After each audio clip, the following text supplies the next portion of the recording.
Oh, he's the shove it man. Oh, he's the shove it man. He's gonna shove it. Yeah, he's gonna shove it, man. Happy New Year to the Shove It Squad boys and girls. Who am I kidding? Women don't watch me. It's been a while since we watched NWA TNA, so I thought it would be a nice way to start off the new year. If you hear some loud bangs going off as I'm talking, it's because there's fireworks going off outside as I'm recording. Not because there's a girl here. Due to time constraints, we can only watch one episode today. I've been experimenting with 3 videos a week and man, it ain't easy. So where were we with NWA TNA? All I remember is the Sandman losing every single match he had and Raven and AJ Styles having their match chucked out due to someone slapping their nuts. The show strangely starts out this week with Hacksaw Jim Duggan thanking England and Australia for going to war with the US, but France and Germany need to get out of their way. I think he's talking about Iraq. He doesn't thank Poland though. He moves on to threaten Saddam Hussein and says no matter what Saddam does, Hacksaw will continue carrying the stars and stripes. After watching this, I felt like the Hawks should have flown in and joined them. 4 members of SEX enter the ring to cut the second promo of the show. Glenn Gilberti looks like he's fresh off beating his wife. Disco calls out D'Lo Brown, who rejected the offer to join SEX last week. He says they're all friends with Russo, so they should be able to get on. D'Lo comes out armed with a chair. The crowd are coming unhinged at the sight of D'Lo Brown. Sonny, don't look at my Arsiaki, apologises for what he did to D'Lo last week. D'Lo doesn't want to shake his hand though. Disco tells D'Lo that there's no glass ceiling in TNA because it's actually made of concrete. He says TNA is represented by a blonde-haired hillbilly redneck and no one else has a chance. D'Lo was promised a world title shot if he came to TNA, but Disco plants the seeds of doubt that Jarrett is playing him instead of giving him a shot. He asked D'Lo Brown to reconsider about joining the group. Then some music hits. A wild slapnuts appears. Double J, Jeff Jarrett. Jarrett says if you believe this crap Disco's saying, you might as well believe that Vince McMahon just called us asking for D'Lo to come back. D'Lo now gets a chance to talk and he says that Disco is actually starting to make sense. He starts screaming, "Where's my title shot?" at Jarrett. Jeff says it sounds like he wants a damn handout. 3 friends of the new generation now sneak attack Slapnuts. D'Lo Brown decides to help him, but he gets beaten down too. Slapnuts gets put in the ring where SEX beat him down, and then the American Dream Dusty Rhodes limps out to make the save. America's Most Wanted decide to join the brawl, I guess because they're desperate to become relevant again. The Truth is now back in the ring. We haven't seen him since he was crying in the crowd. Team NWA hold the ring and Truth hugs Jarrett. What a bitch. Game over for Truth now. Thought they had something interesting planned for him coming back. A pre-take segment now, it's Raven. He's surrounded by a bunch of junk, syringes and human filth. He tells AJ Styles he's interfering with Raven's destiny to become the World Heavyweight Champion. They'll be having a ladder match tonight for a shot at Jarrett, so that should be interesting. The first match of the night will be for the tag titles. Slash and Brian Lee will be taking on Triple X. You never know which combination of Triple X you'll be fighting as they defend the titles under Freebird rules. Triple X start out by jumping the New Church. It doesn't go well as the Church fight Skipper and Loki out of the ring. Daniels is daydreaming and he gets a big double boot out of the ring. Slash also dives down on top of them. Amazingly, Brian Lee dives down on everyone too. The Killdozer throws Loki into the crowd barrier. Slash keeps up his trend of trying to create his own brand of offense as he sprints off the steps to hit a flying clothesline. Slash then tries a powerbomb on the outside of the ring, which was reversed by Skipper. Brian Lee and Loki are in the ring now. Lee drops Loki across the ropes and he also throws him into the crowd barrier on the outside again. The numbers do eventually catch up with the New Church in the end. Skipper dodges a clothesline with his Matrix moves as Slash hits Daniels off the apron. Loki catches him from behind with a diving kick. Skipper gives him a backdrop and a corner handstand into a leg drop. We finally find out that it'll be Loki and Skipper officially in this match. Slash gets double teamed with face washes by Triple X, and he's not someone who likes to wash. Skipper's starting to dominate this match now with a top rope snap there and a leg drop. Triple X continue the double teaming as Loki dives with a knee drop on Slash whilst he's held in the air by Skipper. It's not over though as Brian Lee distracts the referee. Loki eventually makes a mistake and Slash hits a choke slam into a powerbomb for the double down. The crowd chant evil. Slash gets Brian Lee in and he hits a double clothesline and then he barks at the crowd. Lee's really impressive in this match to be fair. He gives Skipper a Death Valley driver. Then he picks up Loki and lugs him across the ring. The New Church want to hit a double team but Slash can't hit his dive. Brian Lee then says screw it and he throws Loki into the referee. This is a ref bump. Brian Lee tries to hit some Undertaker-related offense, but he can't because Daniels dives off the top rope with a belt shot. It's pretty stupid from him because it almost caused a spike piledriver to his own partner. Elix Skipper attempts the play of the day, but Slash turns it around into a clothesline. Slash is in the ring now and he hits the Eye of the Storm on Loki, but the ref is out. Skipper's back in and he hits the Player of the Day on Slash on top of the belt. Still no ref. Now a new one is back.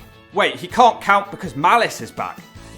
He completely destroys Triple X on his own with big boots and power bombs. Low-Key tries to fight him off for a bit, but he also gets a devastating chokeslam. Malice floors the referee, so I guess this match is thrown out or it's DQ. The ref gets chokeslammed and it ends. I had no idea Malice ever returned to TNA after his initial run. NWA Impact brings you the Smack of the Week, sponsored by All New Blonde for Men.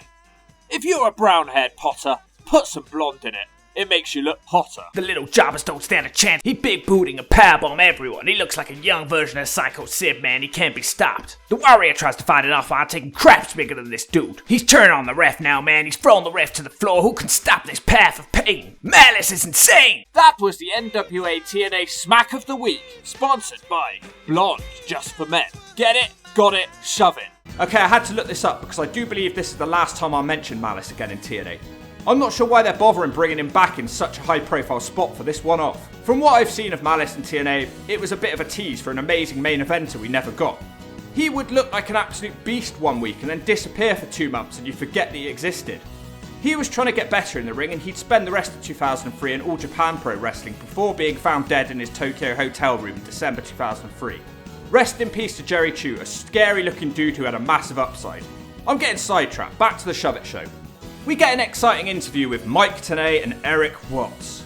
Eric says there's no point in this interview because everybody already knows how good he is. You can hear the crowd chanting boring as he speaks. I'm not sure if they're actually watching this at the same time as us, but it would make sense. Tenay asks who's to blame for Eric Watts being held back in wrestling. He blames the Jarrett'S and everyone else in the wrestling business that his dad fired years ago. Tenay asks what he meant by saying Jeff will regret his past actions, but Watts says he'll reveal it in the future at some point. Tenay says that he thought he knew more than before this interview started, so it was completely pointless. In the SEX locker room, Disco Inferno is screaming at Triple X for some reason. It's not a big deal, he needed to calm down because they didn't lose the tag belts. Beyond boring, Mike Sanders is doing a Sonny Siaki impression. He keeps saying, "We've got to do it for the cess," and he keeps mocking Siaki's motivational speaking. Goldilocks, this is the ace in the hole. This must be interview time for Super Sonny Siaki for Cess and Sports Entertainment Extreme. Low key for Cess. Win some, you lose some. Elix Skipper for Cess, Vince Russo, Sports Entertainment Extreme. No pain, no gain. I'm tired of around with you. You got beat last night by Hacksaw Jim Duggan of all people. Well, now you got me involved, Sanders. Disco smacks him one and says he lost to Hacksaw Jim Duggan last week, so he can't talk. Then he turns to Hollywood and asks her what she's still doing here, you little slut. He tells her she's supposed to be the tits and asses of TNA and he demands that she shows Athena's boobs tonight. There's been a lot of boobs on TNA lately. Another pre-taped interview now with Conan. He calls Eric Bischoff a bitch. Then he gets upset because Tenay brings up that the Luchador Invasion have lost all their matches. That very man is out now tagging up with the Juice. They'll face Jason Cross and Jerry Lynn. The Juice starts with Jerry Lynn and they shake hands, which annoys Conan. They start out completely even and they have some great chemistry together. They both almost roll each other up multiple times. The Juice eventually has enough of the pins and hits a super kick. The Juice makes a mistake though and Lynn is able to hit a total world backbreaker. Cross then makes the blind tag and he comes in with a spinning heel kick. Jason Cross is impressive as usual, he gets a 2 count from a brain buster. He tries to crossfire but completely misses it. The Juice walks around the ring looking confused. This gives Cross a chance to wake up. He almost rolls up the Juice who gets out of it and smashes him in the face with a basement dropkick. Conan now comes in and he causes a distraction so the Juice can cheat behind the ref's back. The Luchador Invasion do a nice double team now, allowing the Juice to hit a dropkick. Cross does manage a drop toe hold on Juve and he manages to tag Lynn in. Lynn drop kicks Conan and then kicks the Juice into Conan again. Then we get a cool sort of tower spot as the Juice does a springboard sunset flip powerbomb off the ropes, not seen that one before.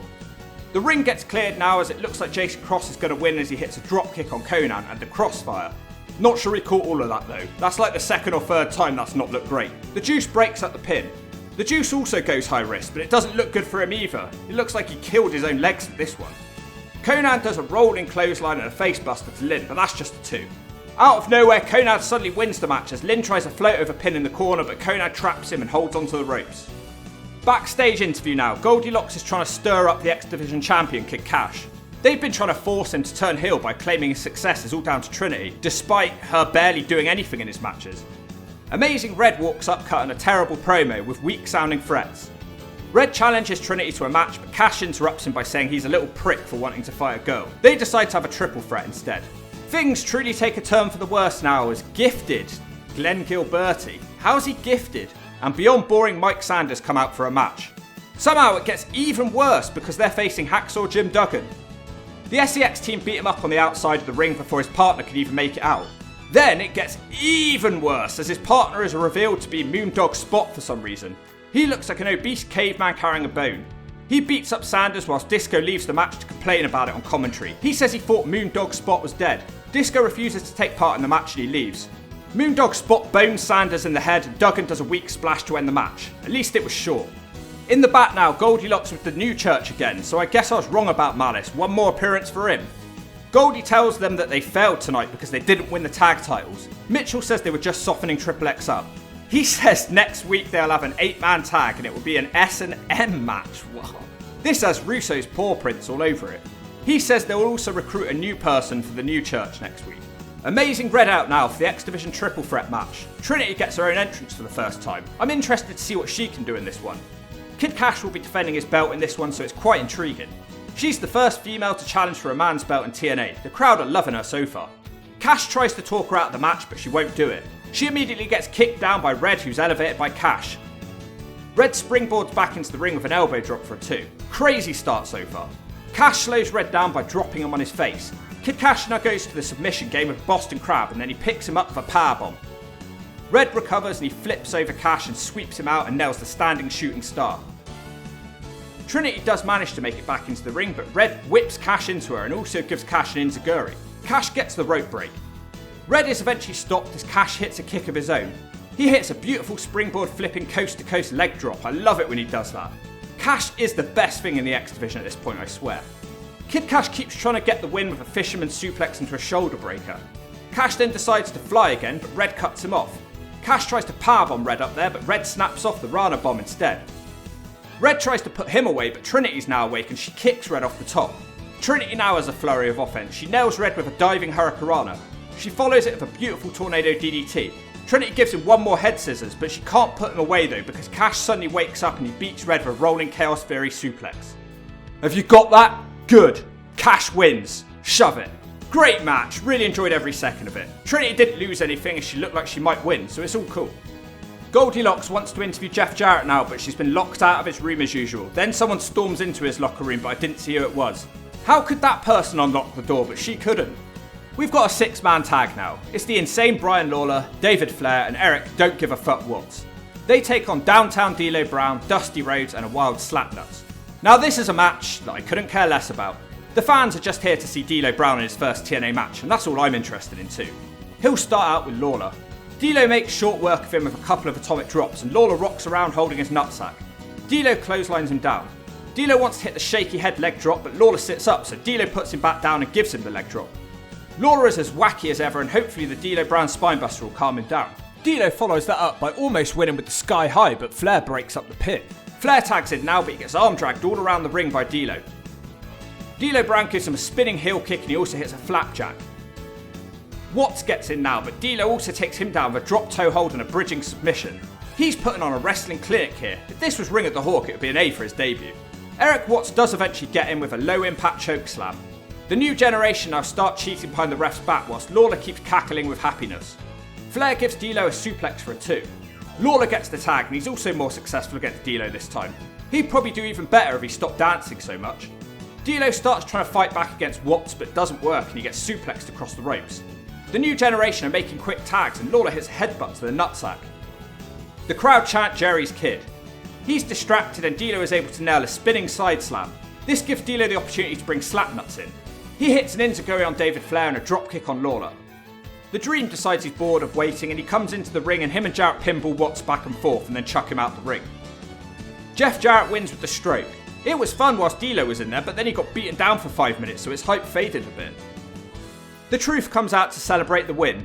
Wait, he suddenly powerbombs Slapnuts from the corner. Yes, he's actually doing something. Truth also hits the back, sack and crack. Say it twice or I'll give you a smack. Watts puts a noose around Slapnuts' neck and he beats him into the crowd. Watts then throws him out the doors. We cut back to the ring where Lawler hits the hip-hop leg drop on Dusty. In the car park, Watts is tying the noose to a limo. It looks like he's going to murder Slapnuts tonight. Watts commandeers the limo, shoving the driver away, and he starts revving the car, but he seems to just be trying to scare Jarrett. Watts tells Jarrett he doesn't want to go to jail and he's just trying to play mind games.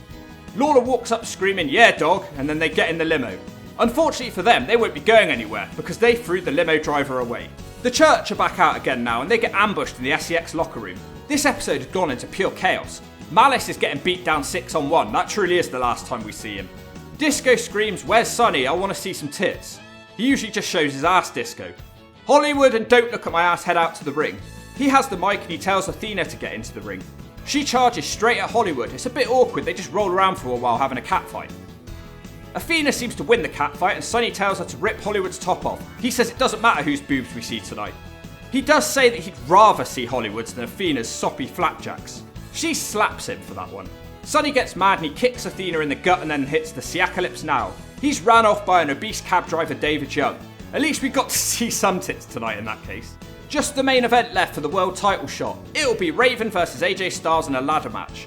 AJ does a sneak attack from behind whilst Raven's resting in the corner. AJ starts smacking him in the head with a trash can. AJ then puts it over his head and kicks it off.